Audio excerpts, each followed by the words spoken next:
ਬਹੁਤ ਹੀ ਸਤਿਕਾਰਯੋਗ ਹਾਜ਼ਰੀਨ, ਆਓ ਸਭ ਤੋਂ ਪਹਿਲਾਂ ਗੁਰਦੇਵ ਪਾਤਸ਼ਾਹ ਦੀ ਬਖਸ਼ਿਸ਼ ਮੁਕੱਦਸ ਫਤਿਹ ਬੁਲੰਦ ਕਰੀਏ। ਸਤਿਕਾਰ ਸਹਿਤ ਆਖਣਾ ਜੀ, ਵਾਹਿਗੁਰੂ ਜੀ ਕਾ ਖਾਲਸਾ, ਵਾਹਿਗੁਰੂ ਜੀ ਕੀ ਫਤਿਹ। ਤਖਤ ਸ੍ਰੀ ਕੇਸਗੜ੍ਹ ਸਾਹਿਬ ਵਿਖੇ ਵਾਪਰੀ ਐਸੀ ਘਟਨਾ ਜਿਸ ਨੇ ਸਮੁੱਚੀ ਸਿੱਖ ਕੌਮ ਦੇ ਹਿਰਦਿਆਂ ਨੂੰ ਵਲੂੰਦਰ ਕੇ ਰੱਖ ਦਿੱਤਾ। ਦਰਅਸਲ ਜੇਕਰ ਸਾਰੇ ਵਰਤਾਰੇ ਵੱਲ ਝਾਤੀ ਮਾਰੀਏ ਤਾਂ ਇੰਜ ਲੱਗਦਾ ਹੈ ਕਿ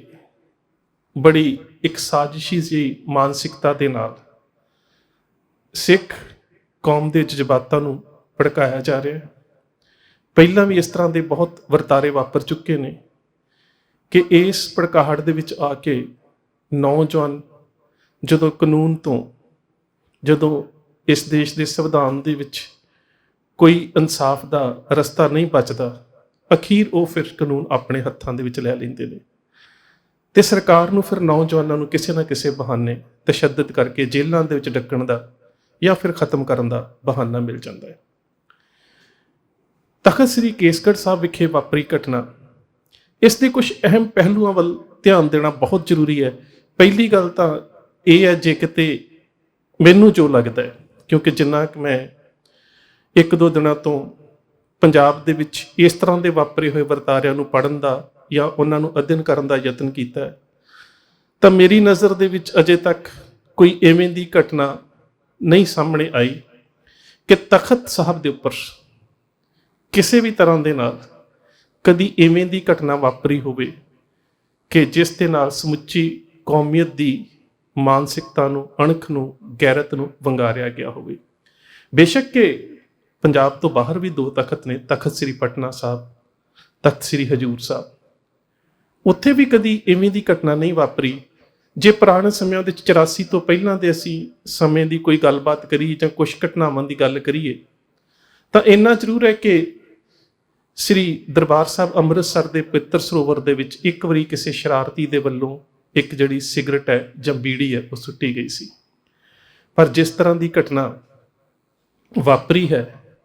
ਔਰ ਸਿੱਖ ਵਿਰੋਧੀ ਲੋਕਾਂ ਨੇ ਉਸ ਘਟਨਾ ਦੇ ਵਾਸਤੇ ਜਿਸ ਮਰਕਜ਼ ਨੂੰ ਚੁਣਿਆ ਹੈ, ਸੱਚ ਜਾਣਿਓ ਉਹ ਤਾਂ ਉਹ ਮਰਕਜ਼ ਸੀ ਜਿੱਥੇ ਕਲਗੀਧਰ ਪਾਤਸ਼ਾਹ ਸਾਹਿਬ ਸ੍ਰੀ ਗੁਰੂ ਗੋਬਿੰਦ ਸਿੰਘ ਮਹਾਰਾਜ ਨੇ ਖਾਲਸਾ ਪੰਥ ਨੂੰ ਖੰਡੇ ਬਾਟੇ ਦੀ ਅੰਮ੍ਰਿਤ ਦੀ ਦਾਤ ਬਖਸ਼ਿਸ਼ ਕਰਦਿਆਂ ਹੋਇਆਂ ਤੰਬਾਕੂ ਨੂੰ ਬੱਜਰ ਕ੍ਰਹਿਤ ਦੇ ਵਿੱਚ ਸ਼ਾਮਲ ਕੀਤਾ ਸੀ। ਬੇਸ਼ੱਕ ਇਸ ਤੋਂ ਪਹਿਲਾਂ ਵੀ ਜੇਕਰ ਅਸੀਂ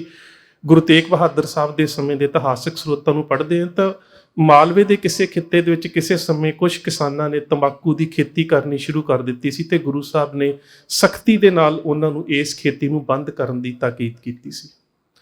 ਇਹੀ ਨਹੀਂ ਬਲਕਿ ਕਲਗੀਧਰ ਪਾਤਸ਼ਾਹ ਗੁਰੂ ਗੋਬਿੰਦ ਸਿੰਘ ਮਹਾਰਾਜ ਦੇ ਸਮੇਂ ਦੇ ਸਿੱਖਾਂ ਦੇ ਜਿਹੜੇ ਗੁਰਸਿੱਖਾਂ ਦੇ ਰਹਿਤਨਾਮੇ ਨੇ, ਉਹਨਾਂ ਰਹਿਤਨਾਮਿਆਂ ਦੇ ਵਿੱਚ ਵੀ ਬਹੁਤ ਜਗ੍ਹਾ ਦੇ ਉੱਪਰ ਤੰਬਾਕੂ ਦੇ ਬਾਰੇ ਜਾਂ ਇਸ ਜਗਤ ਜੂਠ ਦੇ ਬਾਰੇ, ਇਹਦੇ ਸੇਵਨ ਦੇ ਨਿਸ਼ੇਧ ਦੇ ਬਾਰੇ, ਸਿੱਖ ਧਰਮ ਦੇ ਵਿੱਚ ਇਹਦੇ ਸੇਵਨ ਤੇ ਪਾਬੰਦੀ ਦੇ ਬਾਰੇ ਸਾਨੂੰ ਬਹੁਤ ਸਾਰੇ ਹਵਾਲੇ ਮਿਲ ਜਾਣਗੇ। ਪਰ ਘਟਨਾ ਦੇ ਜਿਹੜਾ ਇਹ ਮਰਕਜ਼ ਇਸ ਵਾਰੀ ਚੁਣਿਆ ਗਿਆ ਔਰ ਖਾਸ ਕਰਕੇ ਇੱਕ ਉਸ ਡੇਰੇ ਦੇ ਵੱਲੋਂ ਜਿਸ ਦੇ ਉੱਪਰ ਪਹਿਲਾਂ ਵੀ ਸਿੱਖਾਂ ਦੇ ਹਿਰਦਿਆਂ ਨੂੰ ਵਲੂੰਦਰ ਦੇ ਬੜੇ ਗੰਭੀਰ ਦੋਸ਼ ਜਿਹੜੇ ਨੇ ਉਹ ਲੱਗਦੇ ਨੇ। ਜੇਕਰ ਘਟਨਾਕ੍ਰਮ ਦੇ ਥੋੜਾ ਜਿਹਾ ਪਿਛੋਕੜ ਲਿਜਾਣ ਦਾ ਯਤਨ ਕਰੀਏ ਤਾਂ ਤੁਸੀਂ ਵੇਖਿਆ ਹੋਵੇਗਾ ਕਿ ਕੁਝ ਦਿਨ ਪਹਿਲਾਂ ਉੱਤਰ ਪ੍ਰਦੇਸ਼ ਦੀ ਆਦਿੱਤਿਆਨਾਥ ਜੋਗੀ ਦੀ ਸਰਕਾਰ ਦੇ ਵੱਲੋਂ ਮਥੁਰਾ, ਕਹਿ ਸਕਦੇ ਹਾਂ ਕਿ ਹਿੰਦੂ ਧਰਮ ਦਾ ਧਾਰਮਿਕ ਅਸਥਾਨ ਮੰਨਦੇ ਹੋਏ ਉਸ ਨੂੰ ਪਵਿੱਤਰ ਸ਼ਹਿਰ ਵਰਗਾ ਦਰਜਾ ਦੇਣ ਦੇ ਵਾਸਤੇ ਉਸ ਸ਼ਹਿਰ ਦੇ ਵਿੱਚ ਮਾਸ ਔਰ ਸ਼ਰਾਬ ਦੀ ਪਾਬੰਦੀ ਜਿਹੜੀ ਸੀ ਉਹ ਲਗਾ ਦਿੱਤੀ ਗਈ। ਔਰ ਜਦੋਂ ਸਿੱਖਾਂ ਨੇ ਇਹਦੇ ਮੱਦੇਨਜ਼ਰ ਆਪਣਾ ਪ੍ਰਤੀਕਰਮ, ਜਾਂ ਕਹਿ ਸਕਦੇ ਹੋ ਕਿ ਉਹਨਾਂ ਨੇ ਆਪਣੇ ਆਪ ਨੂੰ ਐਨਾਲਾਈਜ਼ ਕੀਤਾ ਕਿ ਸਾਡੀ ਤਾਂ ਇੱਕ ਬੜੀ ਲੰਬੇਰੀ ਮੰਗ ਹੈ, ਬਹੁਤ ਲੰਬੇ ਸਮੇਂ ਦੀ ਮੰਗ, ਕਿ ਸ੍ਰੀ ਅੰਮ੍ਰਿਤਸਰ ਸ਼ਹਿਰ ਨੂੰ, ਜਿੱਥੇ ਸਿੱਖਾਂ ਦਾ ਧਾਰਮਿਕ ਮਰਕਜ਼ ਸ੍ਰੀ ਦਰਬਾਰ ਸਾਹਿਬ ਸੁਸ਼ੋਭਿਤ ਹੈ, ਉਸ ਨੂੰ ਪਵਿੱਤਰ ਸ਼ਹਿਰ ਦਾ ਦਰਜਾ ਦਿੱਤਾ ਜਾਵੇ। ਵੈਸੇ ਜੇਕਰ ਇਤਿਹਾਸਕ ਸਰੋਤਾਂ ਦੀ ਲੜੀ ਦੇ ਵਿੱਚ ਪੜ੍ਹੋ ਤਾਂ ਸਾਨੂੰ ਬਹੁਤ ਸਾਰੇ ਐਸੇ ਹਵਾਲੇ ਮਿਲ ਜਾਣਗੇ, ਇੱਥੋਂ ਤੱਕ ਕਿ 1915 ਦੇ ਵਿੱਚ ਅੰਮ੍ਰਿਤਸਰ ਦੇ ਅੰਗਰੇਜ਼ ਡਿਪਟੀ ਕਮਿਸ਼ਨਰਾਂ ਨੇ ਵੀ ਇਹ ਗੱਲ ਕੀਤੀ ਸੀ ਕਿ ਇਹ ਦੁਨੀਆ ਦਾ ਸਭ ਤੋਂ ਪਾਕ ਸਥਾਨ ਹੈ। ਉਸ ਤੋਂ ਬਾਅਦ ਤਕਰੀਬਨ 24 ਸਤੰਬਰ 1980 ਦੇ ਵਿੱਚ ਉਸ ਵੇਲੇ ਸ਼੍ਰੋਮਣੀ ਗੁਰਦੁਆਰਾ ਪ੍ਰਬੰਧਕ ਕਮੇਟੀ ਦੇ ਪ੍ਰਧਾਨ ਗੁਰਚਰਨ ਸਿੰਘ ਟੌੜਾ ਨੇ ਵੀ ਦੇਸ਼ ਦੀ ਪ੍ਰਧਾਨ ਮੰਤਰੀ ਨਾਲ ਇੱਕ ਮੁਲਾਕਾਤ ਕਰਕੇ ਇਸ ਮੰਗ ਨੂੰ ਦੁਹਰਾਇਆ ਸੀ ਕਿ ਸਿੱਖਾਂ ਦੀ ਇੱਕ ਲੰਬੇਰੀ ਔਰ ਚਿਰਕਣੀ ਮੰਗ ਹੈ ਕਿ ਸ੍ਰੀ ਅੰਮ੍ਰਿਤਸਰ ਸਾਹਿਬ ਨੂੰ ਪਵਿੱਤਰ ਸ਼ਹਿਰ ਦਾ ਦਰਜਾ ਦਿੱਤਾ ਜਾਵੇ। ਇਹਦੇ ਮੱਦੇਨਜ਼ਰ ਹੀ ਜਦੋਂ ਸਰਕਾਰਾਂ ਵੱਲੋਂ ਬਾਰ-ਬਾਰ ਇਸ ਮੰਗ ਦੀ ਅਣਦੇਖੀ ਕੀਤੀ ਗਈ ਤਾਂ ਉਸ ਸਮੇਂ ਆਲ ਇੰਡੀਆ ਸਿੱਖ ਸਟੂਡੈਂਟ ਫੈਡਰੇਸ਼ਨ ਦੇ ਵੱਲੋਂ 31 ਮਈ 1981 ਨੂੰ ਅੰਮ੍ਰਿਤਸਰ ਸ਼ਹਿਰ ਨੂੰ ਪਵਿੱਤਰ ਸ਼ਹਿਰ ਦਾ ਦਰਜਾ ਦਿਵਾਉਣ ਦੇ ਵਾਸਤੇ ਇੱਕ ਮਾਰਚ ਕੱਢਣ ਦਾ ਐਲਾਨ ਕੀਤਾ ਗਿਆ। ਪਰ ਅੰਮ੍ਰਿਤਸਰ ਦੇ ਉਹ ਫਿਰਕਾਪ੍ਰਸਤ ਲੋਕ ਜਿਹੜੇ ਹਮੇਸ਼ਾ ਹੀ ਚਾਹੁੰਦੇ ਨੇ ਕਿ ਸਿੱਖ ਜਜ਼ਬਾਤਾਂ ਨੂੰ ਕਿਸੇ ਨਾ ਕਿਸੇ ਰੂਪ ਦੇ ਵਿੱਚ ਭੜਕਾਇਆ ਜਾਵੇ, ਔਰ ਇਹਦੇ ਵਿੱਚ ਤੁਸੀਂ ਸਰਕਾਰ ਨੂੰ ਮਨਫੀ ਨਹੀਂ ਕਰ ਸਕਦੇ ਜਾਂ ਇਹ ਨਹੀਂ ਕਹਿ ਸਕਦੇ ਕਿ ਇਹਦੇ ਵਿੱਚ ਸਟੇਟ ਦੋਸ਼ੀ ਨਹੀਂ ਹੈ, ਕਿਉਂਕਿ 78 ਤੋਂ ਲੈ ਕੇ 84 ਤੋਂ ਬਾਅਦ ਤੱਕ ਤੇ ਉਸ ਤੋਂ ਬਾਅਦ ਚਾਹੇ ਆਸ਼ੂਤੋਸ਼ ਦੀ ਨੂਰਵੈਲੀ ਦੀ ਗੱਲ ਚੱਲਦੀ ਹੈ, ਕਿਸ ਤਰ੍ਹਾਂ ਦੇ ਨਾਲ ਉਹਦੇ ਪ੍ਰਚਾਰਕ ਜਿਹੜੇ ਨੇ ਪਾਵਨ ਗੁਰਬਾਣੀ ਦੀ ਬੇਅਦਬੀ ਕਰਦੇ ਨੇ, ਜਾਂ ਫਿਰ ਨਰਕਧਾਰੀਆਂ ਦੇ ਵੱਲੋਂ ਕਦੀ 7 ਸਿਤਾਰੇ ਜਾਂ ਫਿਰ ਕਦੀ ਅਵਤਾਰ ਬਾਣੀ ਦੇ ਵਿੱਚ ਗੁਰੂ ਗ੍ਰੰਥ ਸਾਹਿਬ ਮਹਾਰਾਜ, ਗੁਰੂ ਨਾਨਕ ਸਾਹਿਬ ਤੇ ਅੰਮ੍ਰਿਤ ਸਰੋਵਰ ਦੇ ਉੱਪਰ ਜਿਹੜੀਆਂ ਨੇ ਘਟੀਆ ਦਰਜੇ ਦੀਆਂ ਟਿੱਪਣੀਆਂ ਕੀਤੀਆਂ ਜਾਂਦੀਆਂ ਨੇ, ਚਾਹੇ ਫਿਰ ਉਸ ਤੋਂ ਬਾਅਦ ਵੀ ਕਈ ਐਸੇ ਦੇਹਧਾਰੀ ਗੁਰੂਦਮ ਤੇ ਡੇਰੇ ਜਿਹੜੇ ਨੇ ਉਹ ਪੰਜਾਬ ਦੀ ਧਰਤੀ ਦੇ ਉੱਪਰ ਪੈਦਾ ਹੁੰਦੇ ਨੇ, ਪਰ ਆ ਜਾ ਕੇ ਜਦੋਂ ਵੀ ਉਹ ਕੋਈ ਸਿੱਖ ਵਿਰੋਧੀ ਇਸ ਤਰ੍ਹਾਂ ਦਾ ਕਰਮ ਕਰਦੇ ਨੇ ਤਾਂ ਸਰਕਾਰ ਉਹਨਾਂ ਦੀ ਹਮੇਸ਼ਾ ਪੁਸ਼ਤ ਪਨਾਈ ਕਰਦੀ ਹੈ। ਅੰਮ੍ਰਿਤਸਰ ਦੇ ਵਿੱਚ ਵੀ ਇੰਜ ਹੀ ਹੋਇਆ ਸੀ 1981 ਦੇ ਵਿੱਚ ਕਿ ਉਸ ਸਮੇਂ ਵੀ ਸ਼ਹਿਰ ਦੇ ਕਈ ਫਿਰਕਾਪ੍ਰਸਤ ਲੋਕਾਂ ਨੇ 31 ਮਈ ਨੂੰ ਜਦੋਂ ਆਲ ਇੰਡੀਆ ਸਿੱਖ ਸਟੂਡੈਂਟ ਫੈਡਰੇਸ਼ਨ ਦੇ ਵੱਲੋਂ ਅੰਮ੍ਰਿਤਸਰ ਸ਼ਹਿਰ ਨੂੰ ਪਵਿੱਤਰ ਸ਼ਹਿਰ ਦਾ ਦਰਜਾ ਦਿਵਾਉਣ ਦੇ ਵਾਸਤੇ ਮਾਰਚ ਕੱਢਿਆ ਜਾਣਾ ਸੀ ਤਾਂ ਇਹਨਾਂ ਨੇ 29 ਮਈ ਨੂੰ ਹੀ ਇੱਕ ਮਾਰਚ ਕੱਢਿਆ ਸੀ, ਜਿਹਦੇ ਉੱਪਰ ਇਹਨਾਂ ਵੱਲੋਂ ਆਪਣੀਆਂ ਕਿਰਪਾਨਾਂ ਦੇ ਉੱਪਰ ਬੀੜੀਆਂ ਔਰ ਸਿਗਰਟਾਂ ਦੇ ਬੰਡਲ ਜਿਹੜੇ ਨੇ ਉਹ ਟੰਗੇ ਹੋਏ ਸੀ ਤੇ ਨਾਲ ਹੀ ਇਹ ਨਾਅਰੇ ਲੱਗ ਰਹੇ ਸੀ ਕਿ ਸਿਗਰਟ ਬੀੜੀ ਪੀएंगे ਹਮ ਸ਼ਾਨ ਸੇ ਜੀएंगे, ਕੱਚ ਕੜਾ ਕੰਗਾ ਕੁਰਬਾਨ ਇਨਕੋ ਭੇਜੋ ਪਾਕਿਸਤਾਨ। ਸੋ ਇਹਦੇ ਪਿੱਛੇ ਕਾਰਨ ਕੀ ਹੈ? ਮਥੁਰਾ ਨੂੰ ਮਾਸ ਸ਼ਰਾਬ ਤੋਂ ਮੁਕਤ ਕਰਨ ਦੇ ਵਾਸਤੇ ਜੇਕਰ ਜੋਗੀ ਸਰਕਾਰ ਐਲਾਨ ਕਰਦੀ ਹੈ ਉਹਦੇ ਵਿੱਚ ਕਿਸੇ ਨੂੰ ਕੋਈ ਇਤਰਾਜ਼ ਨਹੀਂ, ਪਰ ਜੇਕਰ ਸਿੱਖ ਜਥੇਬੰਦੀਆਂ, ਸਿੱਖ ਨੌਜਵਾਨ, ਜਿਸ ਤਰ੍ਹਾਂ ਹੁਣ ਵੀ ਸਾਡੇ ਬਹੁਤ ਸਾਰੇ ਸਿੱਖਾਂ ਦੇ ਨੌਜਵਾਨ ਜਥੇਬੰਦੀਆਂ ਨਾਲ ਸੰਬੰਧਿਤ ਨੁਮਾਇੰਦਿਆਂ ਨੇ ਸ੍ਰੀ ਅੰਮ੍ਰਿਤਸਰ ਸਾਹਿਬ ਵਿਖੇ ਪ੍ਰੈਸ ਕਾਨਫਰੰਸ ਵੀ ਕੀਤੀ ਹੈ, ਡੀਸੀ ਨੂੰ ਮੰਗ ਪੱਤਰ ਵੀ ਦਿੱਤਾ ਹੈ ਕਿ ਅੰਮ੍ਰਿਤਸਰ ਸ਼ਹਿਰ ਨੂੰ ਪਵਿੱਤਰ ਸ਼ਹਿਰ ਦਾ ਦਰਜਾ ਦਿੱਤਾ ਜਾਵੇ। ਕਾਰਨ ਕੀ ਹੈ? ਕਾਰਨ ਇਹੀ ਹੈ ਕਿ ਜਦੋਂ ਸਿੱਖ ਆਪਣੇ ਇਸ ਧਾਰਮਿਕ ਮਰਕਜ਼ ਨੂੰ ਪਵਿੱਤਰ ਸ਼ਹਿਰ ਦਾ ਦਰਜਾ ਦੇਣ ਦੀ ਮੰਗ ਕਰਦੇ ਨੇ ਤਾਂ ਉਹਨਾਂ ਦੇ ਵਿੱਚ ਪ੍ਰਮੁੱਖਤਾ ਦੇ ਨਾਲ ਮਾਸ ਸ਼ਰਾਬ ਤੋਂ ਪਹਿਲਾਂ ਤੰਬਾਕੂ ਆ ਜਾਂਦਾ। ਬੇਸ਼ੱਕ ਪਤਾ ਨਹੀਂ ਹੈਰਾਨਗੀ ਦੀ ਗੱਲ ਹੈ ਕਿ ਇਹ ਲੋਕ ਕਿਉਂ ਨਹੀਂ ਸਮਝਦੇ ਕਿ ਕਾਨੂੰਨੀ ਤੌਰ ਤੇ ਵੀ ਜਨਤਕ ਤੌਰ ਤੇ ਤੰਬਾਕੂ ਨੋਸ਼ੀ ਕਰਨ ਦੇ ਉੱਪਰ ਪਾਬੰਦੀ ਲੱਗੀ ਹੋਈ ਹੈ, ਪਰ ਜਦੋਂ ਵੀ ਸਿੱਖ ਇਸ ਗੱਲ ਦਾ ਵਿਰੋਧ ਕਰਦੇ ਨੇ, ਜਦੋਂ ਕਿ ਜੇਕਰ ਤੁਸੀਂ WHO ਵਰਲਡ ਹੈਲਥ ਆਰਗੇਨਾਈਜੇਸ਼ਨ ਦੀਆਂ ਜਿੰਨੇ ਵੀ ਖੋਜ ਪੱਤਰ ਨੇ ਤੰਬਾਕੂ ਦੇ ਉੱਪਰ ਉਹਨਾਂ ਨੂੰ ਪੜ੍ਹ ਕੇ ਵੇਖ ਲਓ ਤਾਂ ਉਹਨਾਂ ਦੇ ਵਿੱਚ ਸਾਨੂੰ ਪਤਾ ਲੱਗੇਗਾ ਕਿ ਕਿਸ ਤਰ੍ਹਾਂ ਦੇ ਨਾਲ ਇੱਕ ਬਹੁਤ ਘਾਤਕ ਰਸਾਇਣ ਹੈ ਜਿਹੜਾ ਮਨੁੱਖੀ ਸਿਹਤ ਦੇ ਵਾਸਤੇ ਬਹੁਤ ਜ਼ਿਆਦਾ ਹਾਨੀਕਾਰਕ ਹੈ। ਪਰ ਨਾ ਤਾਂ ਸਰਕਾਰਾਂ ਦੇ ਕੰਨ ਦੇ ਉੱਪਰ ਜੂੰ ਸਰਕਦੀ ਹੈ ਤੇ ਨਾ ਇਹ ਲੋਕ ਜਿਹੜੇ ਕਿਸੇ ਨਾ ਕਿਸੇ ਰੂਪ ਦੇ ਵਿੱਚ ਪੰਜਾਬ ਦਾ ਇੱਕ ਸ਼ਾਂਤਮਈ, ਇੱਕ ਕਹਿ ਸਕਦੇ ਹੋ ਕਿ ਅਮਨ ਵਾਲਾ ਜਿਹੜਾ ਮਾਹੌਲ ਹੈ ਉਹ ਖਰਾਬ ਕਰਨਾ ਚਾਹੁੰਦੇ ਨੇ। ਪਤਾ ਨਹੀਂ ਇਹਨਾਂ ਦੇ ਪਿੱਛੇ ਮਨਸ਼ਾ ਕੀ ਹੈ, ਸਟੇਟ ਕੀ ਚਾਹੁੰਦੀ ਹੈ, ਸਟੇਟ ਦੀ ਬਿਊਰੋਕ੍ਰੇਸੀ ਕੀ ਚਾਹੁੰਦੀ ਹੈ, ਕਾਨੂੰਨ ਇਸ ਮਸਲੇ ਦੇ ਵਿੱਚ ਕਿਉਂ ਨਹੀਂ ਇਨਸਾਫ ਦੇਣਾ ਚਾਹੁੰਦਾ। ਤੇ ਹੁਣ ਜਿਹੜੀ ਘਟਨਾ ਵਾਪਰੀ ਹੈ ਉਸ ਨੇ ਤਾਂ ਸੱਚਮੁੱਚ ਪਿਛਲੇ ਸਮੇਂ ਦੇ ਵਿੱਚ ਸਾਰੀਆਂ ਵਾਪਰੀਆਂ ਘਟਨਾਵਾਂ ਨੂੰ ਮਾਤ ਪਾ ਕੇ ਰੱਖ ਦਿੱਤਾ ਕਿ ਕੇਸਗੜ੍ਹ ਸਾਹਿਬ, ਜਿੱਥੋਂ ਕਲਗੀਧਰ ਪਾਤਸ਼ਾਹ ਨੇ, ਗੁਰੂ ਗੋਬਿੰਦ ਸਿੰਘ ਮਹਾਰਾਜ ਨੇ ਖੰਡੇ ਬਾਟੇ ਦੀ ਪਾਹੁਲ ਖਾਲਸਾ ਪੰਥ ਨੂੰ ਬਖਸ਼ਿਸ਼ ਕਰਕੇ ਤੰਬਾਕੂ ਨੂੰ ਬੱਜਰ ਕ੍ਰਹਿਤ ਦੇ ਵਿੱਚ ਸ਼ਾਮਲ ਕੀਤਾ ਸੀ। ਗੁਰੂ ਕੇ ਸਿੱਖਾਂ ਦੇ ਰਹਿਤਨਾਮਿਆਂ ਦੇ ਵਿੱਚ ਜ਼ਿਕਰ ਮਿਲਦਾ ਹੈ, ਜਗਤ ਝੂਠ ਤੰਬਾਕੂ ਨਾ ਸੇਵ, ਜਗਤ ਝੂਠ ਸਤ ਕੁਲ ਦਹੈ, ਨਿੰਦਾ ਦਹੇ ਅਨੇਕ। ਉਸ ਪਾਵਨ ਅਸਥਾਨ, ਉਸ ਪਾਵਨ ਤਖਤ ਦੇ ਉੱਪਰ ਇੱਕ ਪਰਮਜੀਤ ਨਾਮੀ ਵਿਅਕਤੀ ਦੇ ਵੱਲੋਂ, ਜਿਹੜਾ ਕਿ ਮਹਾਰਾਜ ਨਗਰ ਲੁਧਿਆਣੇ ਦਾ ਰਹਿਣ ਵਾਲਾ ਹੈ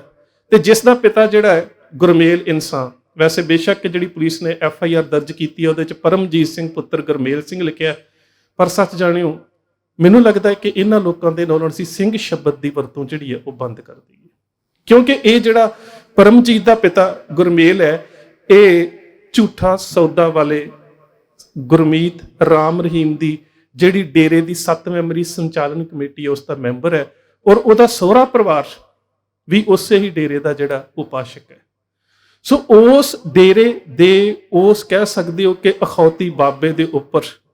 ਸਿੱਖਾਂ ਦੀਆਂ ਭਾਵਨਾਵਾਂ ਨੂੰ ਭੜਕਾਉਣ ਦੇ, ਬਲਾਤਕਾਰ ਦੇ, ਕਤਲਾਂ ਦੇ ਅਨੇਕਾਂ ਹੀ ਦੋਸ਼ ਨੇ। ਉਹਦੇ ਬਾਵਜੂਦ ਵੀ ਅਜਿਹੇ ਡੇਰਿਆਂ ਨਾਲ ਸੰਬੰਧਿਤ ਲੋਕ ਤੇ ਇਹਨਾਂ ਦੇ ਜਿਹੜੇ ਪੈਰੋਕਾਰ ਨੇ ਉਹ ਇਵੇਂ ਦੀਆਂ ਜਿਹੜੇ ਕਹਿ ਸਕਦੇ ਹੋ ਕਿ ਸਿੱਖਾਂ ਦੇ ਖਿਲਾਫ ਸਾਜ਼ਿਸ਼ਾਂ ਦੇ ਵਿੱਚ ਸ਼ਮੂਲੀਅਤ ਵੀ ਰੱਖ ਰਹੇ ਨੇ, ਸਿੱਖਾਂ ਦੇ ਹਿਰਦਿਆਂ ਨੂੰ ਕਹਿ ਸਕਦੇ ਹੋ ਕਿ ਕਿਸੇ ਨਾ ਕਿਸੇ ਰੂਪ ਦੇ ਵਿੱਚ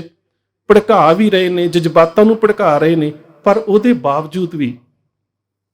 ਸਾਡੀਆਂ ਬਹੁਤ ਸਾਰੀਆਂ ਸਿੱਖਾਂ ਦੀਆਂ ਨੁਮਾਇੰਦਾ ਸੰਸਥਾਵਾਂ ਜਿਹੜੀਆਂ ਨੇ ਉਹ ਕਿਤੇ ਨਾ ਕਿਤੇ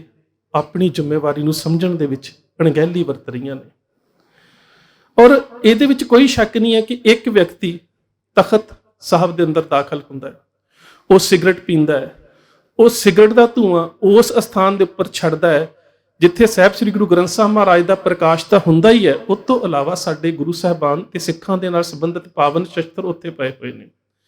ਹੁਣ ਇਹ ਤੇ ਕਿਹਾ ਹੀ ਨਹੀਂ ਜਾ ਸਕਦਾ ਕਿ ਇਹ ਇੱਕ ਸਹਿਜ ਸੁਭਾਅ ਅਚਨਚੇਤ ਭੋਲੇ ਭਾਅ ਵਾਪਰੀ ਘਟਨਾ ਹੈ। ਇਹ ਤੇ ਪੂਰੀ ਤਰ੍ਹਾਂ ਦੇ ਨਾਲ ਇੱਕ ਸਾਜ਼ਿਸ਼ ਹੈ ਕਿ ਸਿੱਖਾਂ ਦੀਆਂ ਭਾਵਨਾਵਾਂ ਨੂੰ ਭੜਕਾਇਆ ਕਿਵੇਂ ਜਾਵੇ। ਔਰ ਸੱਚ ਜਾਣਿਓ, ਇਹ 'ਚ ਕੋਈ ਅਤਕਥਨੀ ਵੀ ਨਹੀਂ ਹੈ ਕਿ ਜਦੋਂ ਕੋਈ ਵੀ ਸਿੱਖ ਇਸ ਚੀਜ਼ ਦੇ ਬਾਰੇ ਸੁਣੇ, ਵੇਖੇਗਾ, ਪੜ੍ਹੇਗਾ, ਕੁਦਰਤੀ ਉਹਦੇ ਮਨ ਨੂੰ ਦੁੱਖ ਜ਼ਰੂਰ ਪਹੁੰਚੇਗਾ ਕਿ ਕਿਸ ਤਰ੍ਹਾਂ ਦੇ ਨਾਲ ਸਾਡੇ ਤਖਤ ਸਾਹਿਬਾਨ ਦੇ ਉੱਪਰ ਇਹਨਾਂ ਲੋਕਾਂ ਨੇ ਜਾ ਕੇ ਉੱਥੋਂ ਦੀ ਮਰਿਆਦਾ, ਉੱਥੋਂ ਦੀਆਂ ਮਾਨਤਾਵਾਂ, ਉੱਥੋਂ ਦੇ ਅਸੂਲ ਤੇ ਸਿੱਖਾਂ ਦੇ ਕਹਿ ਸਕਦੇ ਹੋ ਕਿ ਸੁਨਹਿਰੀ ਫਲਸਫੇ ਦੇ ਉੱਪਰ ਇਸ ਤਰ੍ਹਾਂ ਦੀਆਂ ਘਿਨਾਉਣੀਆਂ ਜਿਹੜੀਆਂ ਹਰਕਤਾਂ ਕਰਨੀਆਂ ਸ਼ੁਰੂ ਕਰ ਦਿੱਤੀਆਂ ਨੇ। ਜਿੱਥੇ ਸ਼੍ਰੋਮਣੀ ਗੁਰਦੁਆਰਾ ਪ੍ਰਬੰਧਕ ਕਮੇਟੀ ਦੀ ਟਾਸਕ ਫੋਰਸ, ਮੈਂ ਇੱਕ ਬੇਨਤੀ ਕਰ ਦੇਵਾਂ ਕਿ ਕਿਤੇ ਸਿੱਖਾਂ ਨੇ ਕੋਈ ਸ਼੍ਰੋਮਣੀ ਗੁਰਦੁਆਰਾ ਪ੍ਰਬੰਧਕ ਕਮੇਟੀ ਦੇ ਖਿਲਾਫ ਕੋਈ ਗੱਲ ਕਰਨੀ ਹੋਵੇ, ਦਰਬਾਰ ਸਾਹਿਬ ਜਾਣਾ ਹੋਵੇ ਜਾਂ ਕਿਤੇ ਇਸ ਪ੍ਰਬੰਧ ਦੇ ਖਿਲਾਫ ਕੋਈ ਧਰਨਾ ਲਾਉਣਾ ਹੋਵੇ ਤਾਂ ਇਹੀ ਟਾਸਕ ਫੋਰਸ ਵਾਲੇ ਜਿਹੜੇ ਨੇ ਉਹ ਨੌਜਵਾਨਾਂ ਦਾ ਕੁੱਟ-ਕੁੱਟ ਕੇ ਬੁਰਾ ਹਾਲ ਕਰ ਦਿੰਦੇ ਨੇ। ਪਰ ਇੰਨੀ ਬੇਬਸੀ, ਇੰਨੇ ਹਾਲਾਤ ਜਿਹੜੇ ਨੇ ਮਾੜੇ ਹੋ ਚੁੱਕੇ ਨੇ ਕਿ ਆਪਣਿਆਂ ਨੂੰ ਕੁੱਟਣ ਦੇ ਵਾਸਤੇ ਤਾਂ ਕਿਰਪਾਨਾਂ, ਬਰਛੇ ਤੇ ਡਾਂਗਾ ਸਭ ਕੁਝ ਹਾਜ਼ਰ ਹੋ ਜਾਂਦਾ ਹੈ। ਪਰ ਉਸ ਤਖਤ ਸਾਹਿਬਾਨ ਦੇ ਉੱਪਰ, ਉਹ ਤਖਤ ਸਾਹਿਬਾਨ ਜਿੱਥੋਂ ਮੈਂ ਫਿਰ ਦੁਬਾਰਾ ਉਸ ਗੱਲ ਨੂੰ ਦੁਹਰਾ ਰਿਹਾ ਕਿ ਜਿੱਥੋਂ ਕਲਗੀਧਰ ਪਾਤਸ਼ਾਹ ਨੇ ਖਾਲਸੇ ਨੂੰ ਪ੍ਰਗਟ ਕੀਤਾ, ਉਸ ਤਖਤ ਸਾਹਿਬਾਨ ਦੇ ਉੱਪਰ ਇੰਨੀ ਮੰਦਭਾਗੀ ਘਟਨਾ ਵਾਪਰਦੀ ਹੈ ਕਿ ਜਿਹੜਾ ਦੋਸ਼ੀ ਹੈ ਉਸ ਨੂੰ ਵੀ ਇੱਕ ਬੀਬੀ ਫੜਦੀ ਹੈ। ਕਿੱਥੇ ਗਈ ਸੀ ਸ਼੍ਰੋਮਣੀ ਗੁਰਦੁਆਰਾ ਪ੍ਰਬੰਧਕ ਕਮੇਟੀ ਦੀ ਟਾਸਕ ਫੋਰਸ? ਤੇ ਸ਼੍ਰੋਮਣੀ ਗੁਰਦੁਆਰਾ ਪ੍ਰਬੰਧਕ ਕਮੇਟੀ ਦੇ ਨੁਮਾਇੰਦੇ ਤੇ ਜ਼ਿੰਮੇਦਾਰ ਜਿਹੜੇ ਕਹਿ ਸਕਦੇ ਹੋ ਕਿ ਬੜੇ ਜ਼ਿੰਮੇਵਾਰ ਕਹਿ ਸਕਦੇ ਹੋ ਕਿ ਤਖਤਾਂ ਦੇ ਜਥੇਦਾਰ ਤੇ ਹੋਰ ਜਿਹੜੇ ਨੇ ਉਹ ਕਹਿ ਰਹੇ ਨੇ ਕਿ ਜਿਹੜੀ ਪੁਲਿਸ ਦੀ ਕਾਰਗੁਜ਼ਾਰੀ ਢਿੱਲੀ ਹੈ। ਇਹ ਤਾਂ ਸ਼ੁਰੂ ਤੋਂ ਪਤਾ, ਤੁਸੀਂ 84 ਤੋਂ ਪਹਿਲਾਂ ਵੇਖ ਲਓ, 1978 ਦੇ ਸਮੇਂ ਤੋਂ ਲੈ ਕੇ ਵੇਖ ਲਓ, ਕੀ ਅਜੇ ਤੱਕ ਇਨਸਾਫ ਮਿਲਿਆ ਕਦੇ? ਚਾਹੇ ਨਰਕਧਾਰੀਆਂ ਦੀ ਗੱਲ ਹੋਵੇ, ਨੂਰ ਮਹਿਲੀਆਂ ਦੀ ਗੱਲ ਹੋਵੇ, ਗੁਰੂ ਗ੍ਰੰਥ ਸਾਹਿਬ ਮਹਾਰਾਜ ਦੀਆਂ ਬੇਅਦਬੀਆਂ ਦੀ ਗੱਲ ਹੋਵੇ, ਜਦੋਂ ਕਹਿ ਸਕਦੇ ਹੋ ਕਿ ਇੱਕ ਸਾਜ਼ਿਸ਼ੀ ਵਿਧ ਹੀ ਇਸ ਤਰੀਕੇ ਦੇ ਨਾਲ ਚੱਲ ਰਹੀ ਹੈ ਤਾਂ ਉਸ ਸਾਜ਼ਿਸ਼ੀ ਵਿਧ ਦੇ ਵਿੱਚ ਜਦੋਂ ਡੇਰੇਦਾਰਾਂ ਦੇ ਵੋਟ ਬੈਂਕ ਨੂੰ ਆਪਣੇ ਪਾਸੇ ਭੁਗਤਾਉਣ ਦੇ ਵਾਸਤੇ ਰਾਜਨੀਤਿਕ ਜਥੇਬੰਦੀਆਂ ਤੇ ਰਾਜਨੀਤਿਕ ਆਗੂ, ਬੇਸ਼ੱਕ ਉਹ ਅਕਾਲੀ ਦਲ ਦੇ ਨੇ, ਕਾਂਗਰਸ ਦੇ ਨੇ ਜਾਂ ਕਿਸੇ ਹੋਰ ਰਾਜਨੀਤਿਕ ਪਾਰਟੀ ਦੇ ਨੇ, ਜਦੋਂ ਇਹਨਾਂ ਡੇਰੇਦਾਰਾਂ ਦੇ ਨਾਲ ਘਿਓ ਖਿਚੜੀ ਹੁੰਦੇ ਨੇ ਤਾਂ ਕੁਦਰਤ ਨੇ ਕਿ ਫਿਰ ਜਿਹੜੀ ਬਿਊਰੋਕ੍ਰੇਸੀ ਹੈ, ਜਿਹੜਾ ਪ੍ਰਸ਼ਾਸਨ ਹੈ, ਜਿਹੜੀ ਪੁਲਿਸ ਹੈ, ਉਹ ਵੀ ਕਿਤੇ ਨਾ ਕਿਤੇ ਇਹਨਾਂ ਦੇ ਹੱਕ ਦੇ ਵਿੱਚ ਭੁਗਤਦੇ ਨੇ। ਖਬਰਾਂ ਮਿਲ ਰਹੀਆਂ ਨੇ, ਕੇਸ ਦਰਜ ਹੋ ਗਿਆ। ਉਹਦੇ ਨਾਲ ਨਾਲ ਇਹ ਵੀ ਖਬਰਾਂ ਚੱਲੀਆਂ ਸ਼ੁਰੂ ਹੋ ਗਈਆਂ ਕਿ ਇਹ ਬੇਅਦਬੀ ਦੀ ਘਟਨਾ ਦੇ ਵਿੱਚ ਸ਼ਮੂਲੀਅਤ ਕਰਨ ਵਾਲਾ ਜਿਹੜਾ ਸੀਗਾ ਪਰਮਜੀਤ, ਉਹ ਨਸ਼ੇਬਾਜ਼ ਹੈ। ਹੁਣ ਹੈਰਾਨਗੀ ਦੀ ਗੱਲ ਹੈ ਕਿ ਜਿਹੜੇ ਸਰਸੇ ਵਾਲੇ ਦੇ ਚੇਲੇ ਨੇ, ਇਹਨਾਂ ਨੂੰ ਇਸ ਗੱਲ ਨੂੰ ਸਮਝ ਲੈਣਾ ਚਾਹੀਦਾ ਹੈ ਕਿ ਵੱਡੇ ਵੱਡੇ ਦਾਅਵੇ ਕੀਤੇ ਜਾਂਦੇ ਸੀ ਇਹਨਾਂ ਦੇ ਅਖੌਤੀ ਬਾਬੇ ਦੇ ਵੱਲੋਂ ਕਿ ਉਸ ਦੇ ਸਤਸੰਗ ਦੇ ਵਿੱਚ ਹਾਜ਼ਰੀ ਭਰਨ ਦੇ ਲਾਇਕ ਇੰਨੇ ਲੱਖ ਲੋਕਾਂ ਨੇ ਨਸ਼ਾ ਛੱਡ ਦਿੱਤਾ, ਤੇ ਇਹਨਾਂ ਦੇ ਜਿਹੜੇ ਨਸ਼ੇਬਾਜ਼ ਨੇ ਉਹ ਐਵੇਂ ਦੀਆਂ ਕਹਿ ਸਕਦੇ ਹੋ ਕਿ ਕੁਕਰਮ ਕਰ ਰਹੇ ਨੇ ਤੇ ਇਹਨਾਂ ਦੇ ਨਸ਼ੇ ਨਹੀਂ ਛੁਡਾਏ ਗਏ। ਔਰ ਫਿਰ ਆ ਜਾ ਕੇ ਵੇਖੀਏ, ਆਪ ਨੜੇ ਗਿਰਵਾਨ ਮੈਂ ਸਿਰ ਨੀਵਾਂ ਕਰ ਵੇਖ, ਕਿਤੇ ਨਾ ਕਿਤੇ ਸ਼੍ਰੋਮਣੀ ਗੁਰਦੁਆਰਾ ਪ੍ਰਬੰਧਕ ਕਮੇਟੀ ਨੂੰ ਵੀ ਆਪਣੇ ਹੱਥ ਦੇ ਵਿੱਚ ਕੋਈ ਨਾ ਕੋਈ ਤਾਕਤ ਤਾਂ ਰੱਖਣੀ ਚਾਹੀਦੀ ਹੈ। ਮੈਂ ਕਹਿੰਦਾ ਕੋਈ ਵੀ ਮੰਦਿਰ ਹੋਵੇ, ਮਸਜਿਦ ਹੋਵੇ, ਚਰਚ ਹੋਵੇ, ਕਿਸੇ ਵੀ ਧਰਮ ਦੀਆਂ ਧਾਰਮਿਕ ਭਾਵਨਾਵਾਂ ਨੂੰ ਇਸ ਤਰ੍ਹਾਂ ਦੇ ਨਾਲ ਭੜਕਾਉਣ ਦੇ ਵਾਸਤੇ ਕੋਈ ਵੀ ਗੈਰ ਧਰਮੀ ਜੇਕਰ ਉਸ ਧਾਰਮਿਕ ਸਥਾਨ ਦੇ ਅੰਦਰ ਕੋਈ ਇਵੇਂ ਦਾ ਕੋਈ ਕਰਮ ਕਰਦਾ ਹੈ ਤੇ ਕਮ ਸੇ ਕਮ ਉਹਨਾਂ ਕੌਮੀਅਤਾਂ ਦੇ ਲੋਕ ਜਿਹੜੇ ਨੇ ਉਹ ਆਪੋ ਆਪਣੇ ਧਰਮ ਦੀਆਂ ਮਾਨਤਾਵਾਂ ਦੇ ਅਨੁਸਾਰ ਕਿਤੇ ਨਾ ਕਿਤੇ ਦੋਸ਼ੀ ਨੂੰ ਸਜ਼ਾ ਲੈਣ ਦੇ ਵਾਸਤੇ ਕਾਨੂੰਨ ਵੀ ਹੱਥ 'ਚ ਲੈ ਲੈਂਦਾ। ਮੈਂ ਇਹ ਨਹੀਂ ਕਹਿੰਦਾ ਕਿ ਕਾਨੂੰਨ ਹੱਥ 'ਚ ਲੈਣਾ ਚਾਹੀਦਾ, ਪਰ ਸ਼੍ਰੋਮਣੀ ਗੁਰਦੁਆਰਾ ਪ੍ਰਬੰਧਕ ਕਮੇਟੀ ਨੂੰ ਹੁਣ ਬੜੀ ਸਖਤੀ ਦੇ ਨਾਲ ਇਸ ਪਾਸੇ ਵਿਚਾਰ ਕਰਨੀ ਪਵੇਗੀ। ਮੈਨੂੰ ਪਤਾ ਹੈ ਕਿ ਜੇਕਰ ਕੱਲ ਨੂੰ ਗੁਰਦੁਆਰਿਆਂ ਦੇ ਅੱਗੇ ਡਿਟੈਕਟਰ ਲਾ ਦਿੱਤੇ ਜਾਂਦੇ ਨੇ ਜਾਂ ਤਲਾਸ਼ੀ ਲਈ ਜਾਂਦੀ ਹੈ ਤਾਂ ਇਹੀ ਲੋਕ ਜਿਹੜੇ ਇਵੇਂ ਦੇ ਕੰਮ ਕਰਦੇ ਨੇ, ਫਿਰ ਇਹਨਾਂ ਦੇ ਜਿਹੜੇ ਕਹਿ ਸਕਦੇ ਹੋ ਕਿ ਸਮਰਥਕ ਹੋਣਗੇ, ਉਹ ਕਹਿਣਗੇ ਲਓ ਜੀ ਗੁਰਦੁਆਰੇ ਦੇ ਅੰਦਰ ਹੁਣ ਤਲਾਸ਼ੀ ਲੈ ਕੇ ਲੰਘਾਉਂਦੇ ਨੇ। ਮਜਬੂਰੀਆਂ ਬਣ ਜਾਣਗੀਆਂ, ਕਿਉਂਕਿ ਜਦੋਂ ਗੁਰਦੁਆਰੇ ਦੇ ਅੰਦਰ, ਤਖਤ ਸਾਹਿਬ ਦੇ ਅੰਦਰ ਆ ਕੇ ਲੋਕ ਇਵੇਂ ਦੇ ਕੁਕਰਮ ਕਰਨਗੇ, ਤਾਂ ਕਿਤੇ ਨਾ ਕਿਤੇ ਜਿੱਥੇ ਸ਼੍ਰੋਮਣੀ ਗੁਰਦੁਆਰਾ ਪ੍ਰਬੰਧਕ ਕਮੇਟੀ ਨੂੰ ਆਪਣੇ ਪ੍ਰਬੰਧ ਦੇ ਵਿੱਚ ਸਖਤੀ ਲਿਆਉਣੀ ਪਵੇਗੀ, ਟਾਸਕ ਫੋਰਸ ਨੂੰ ਆਪਣਾ ਉਹ ਰੂਪ ਵਿਖਾਉਣਾ ਪਵੇਗਾ ਕਿ ਸੱਚਮੁੱਚ ਹੀ ਉਹ ਗੁਰਦੁਆਰਿਆਂ ਦੀ ਸੁਰੱਖਿਆ ਦੇ ਜਾਮਨ ਨੇ, ਤਾਂ ਫਿਰ ਕਿਤੇ ਨਾ ਕਿਤੇ ਜੇਕਰ ਕਿਸੇ ਦੀ ਸ਼ੱਕ ਪੈਣ ਤੇ ਤਲਾਸ਼ੀ ਵੀ ਲਈ ਜਾਂਦੀ ਹੈ, ਤੇ ਮੇਰੇ ਖਿਆਲ ਦੇ ਨਾਲ ਇਹ ਕੋਈ ਬੁਰੀ ਗੱਲ ਨਹੀਂ ਹੋਵੇਗੀ, ਕਿਉਂਕਿ ਆ ਜਾ ਕੇ ਸਭ ਤੋਂ ਪਹਿਲਾਂ ਹੈ ਸਾਨੂੰ ਆਪਣੇ ਤਖਤਾਂ ਦੀ ਅਹਿਮੀਅਤ, ਸਾਡੇ ਧਰਮ ਦੀਆਂ ਮਾਨਤਾਵਾਂ, ਸਾਡੇ ਧਰਮ ਦੀ ਮਰਿਆਦਾ, ਔਰ ਖਾਸ ਕਰਕੇ ਮੈਂ ਫਿਰ ਜਿਸ ਤਰ੍ਹਾਂ ਕਹਿ ਦੇਵਾਂ ਕਿ ਜਿਹੜੀ ਘਟਨਾ ਤਖਤ ਸਾਹਿਬ ਦੇ ਉੱਪਰ ਵਾਪਰੀ ਹੈ, ਮੈਨੂੰ ਇਤਿਹਾਸ ਦੇ ਵਿੱਚ ਇਸ ਦੇ ਨਾਲ ਦੀ ਕੋਈ ਦੂਸਰੀ ਘਟਨਾ ਅਜੇ ਤੱਕ ਪੜ੍ਹਨ ਨੂੰ ਨਹੀਂ ਮਿਲੀ। ਜੇਕਰ ਸੁਣ ਰਹੇ ਵੀਰਾਂ ਦੇ ਕੋਲ ਕੋਈ ਹੋਰ ਪ੍ਰਮਾਣ ਹੋਵੇ ਤਾਂ ਜ਼ਰੂਰ ਕਮੈਂਟਾਂ ਦੇ ਵਿੱਚ ਲਿਖ ਕੇ ਭੇਜ ਦਿਓ ਕਿ ਇਸ ਤੋਂ ਪਹਿਲਾਂ ਵੀ ਕਦੀ ਤਖਤ ਸਾਹਿਬਾਨ ਦੇ ਉੱਪਰ ਇਵੇਂ ਦੀ ਘਟਨਾ ਹੋ ਚੁੱਕੀ ਹੈ। ਪਰ ਸੱਚ ਜਾਣਿਓ, ਇਹਦੇ 'ਚ ਕੋਈ ਸ਼ੱਕ ਨਹੀਂ ਕਿ ਹੁਣ ਸਿੱਖਾਂ ਦੇ ਗੁਰਦੁਆਰਿਆਂ ਦੀਆਂ ਪ੍ਰਬੰਧ ਸੰਭਾਲਣ ਵਾਲੀਆਂ ਨੁਮਾਇੰਦਿਆਂ ਸੰਸਥਾਵਾਂ ਨੂੰ ਆਪਣੇ ਅੰਦਰ ਝਾਤੀ ਮਾਰਨ ਦੀ ਜ਼ਰੂਰ ਲੋੜ ਹੈ। ਸੋ ਇੰਨੀਆਂ ਬੇਨਤੀਆਂ ਪ੍ਰਵਾਨ, ਫਤਿਹ ਦੀ ਸਾਂਝ, ਸਤਿਕਾਰ ਸਹਿਤ ਆਖਣਾ ਜੀ। ਵਾਹਿਗੁਰੂ ਜੀ ਕਾ ਖਾਲਸਾ, ਵਾਹਿਗੁਰੂ ਜੀ ਕੀ ਫਤਿਹ।